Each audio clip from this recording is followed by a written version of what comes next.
దర్శకుడు త్రివిక్రమ్ శ్రీనివాస్ మహేష్ లోని మాస్ ను బయటకు తీశాడా? తన ఇమేజ్ ని లాస్ చేశాడా? బీడీ చేతికిచ్చి మహేష్ బాబు పరువు తీశాడా? నిలబెట్టాడా?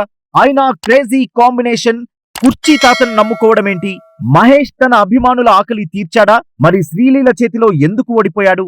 ఈసారి నవలనే నమ్ముకున్న త్రివిక్రమ్ సూపర్ స్టార్ మహేష్ కు సాయం చేశాడా? సినిమాటిక్ గాయం చేశాడా? ఈ వివరాలన్నీ తెలుసుకోవాలంటే మా గుంటూరు కారం సినిమా రివ్యూ చివరి వరకు చూడండి.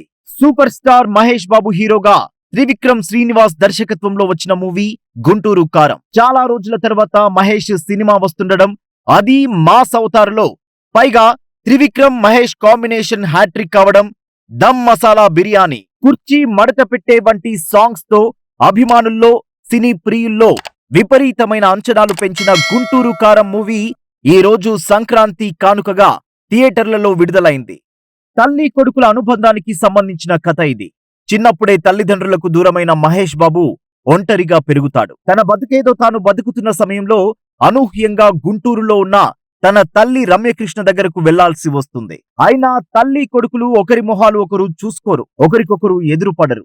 అయితే కుటుంబానికి దూరమైన హీరో 25 తర్వాత తన ఇంటికి ఎందుకు వెళ్లాల్సి వచ్చింది? తన తల్లికి పొంచి ఉన్న ప్రమాదం ఏమిటి? ఆ ఇంటి చుట్టూ అల్లుకుపోయిన సమస్యలన్నింటినీ హీరో ఎలా పరిష్కరించాడు? హీరో ఇష్టపడే శ్రీలీల, హీరోను ఇష్టపడే మీనాక్షి శేషాద్రికి మధ్య ఉన్న సంబంధమేంటి?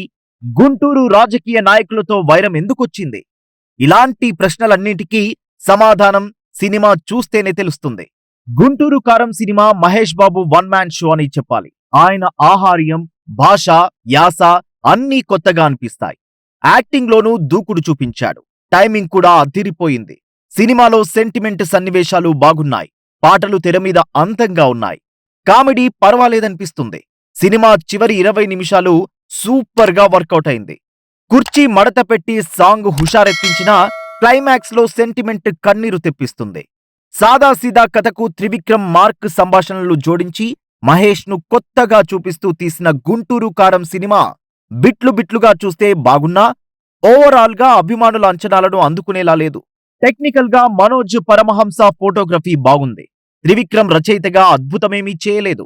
ఎడిటింగ్ ఇంకా షార్పుగా చేసినా సినిమాకొచ్చిన నష్టమేమీ లేదు. సంగీత దర్శకుడు తమన్ బీజీఎంతో సినిమాను లేపాడు. పాటలు పర్వాలేదు. ఫైట్లు సంగతి చెప్పక్కర్లేదు. దర్శకత్వం అంతా మూస పద్ధతిలోనే నడిచింది. నటీనటుల విషయానికొస్తే మహేష్ బాబు నటనకు వంక పెట్టలేం. ఆయన అభిమానులకు ఫుల్ మీల్స్ అందించినంత గొప్పగా నటించాడు. ఒళ్ళు వంచి డాన్స్ కూడా బాగానే చేశాడు.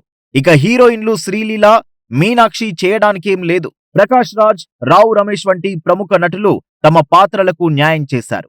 రమ్యకృష్ణది బరువైన పాత్ర, బాగా చేసింది. ఇతర నటీనటులు తమ పాత్ర పరిధి మేరకు నటించారు. మహేష్ బాబు నటన, డాన్స్, కొన్ని సెంటిమెంట్ సీన్లు, అభిమానులను అలరించేలా ఉన్న పాటలు ఈ సినిమాకు ప్రధానమైన ప్లస్ పాయింట్. అలాగే మైనస్ పాయింట్ల విషయానికొస్తే రొటీన్ కథ, మితిమీరిన సినిమాటిక్ లిబర్టీ, త్రివిక్రమ్ స్థాయి సంభాషణలు లేకపోవడం, తనకలవాటైన పద్ధతిలోనే పాత స్క్రీన్ ప్లే నడిపించడం, ప్రతి సన్నివేశంలోనూ ఏదో ఒక సినిమాను గుర్తుకు తేవడం వంటి మైనస్ పాయింట్లున్నాయి. చూడాలి మరి మహేష్ బాబు ఫ్యాన్స్ ఈ సినిమాను ఏ రేంజ్ హిట్ గా నిలుపుతారో. ఇలాంటి ఫస్ట్ అండ్ బెస్ట్ రివ్యూ కోసం మా ఛానల్ ను సబ్స్క్రైబ్ చేసుకోండి. వీడియోను లైక్ చేయండి, షేర్ చేయండి.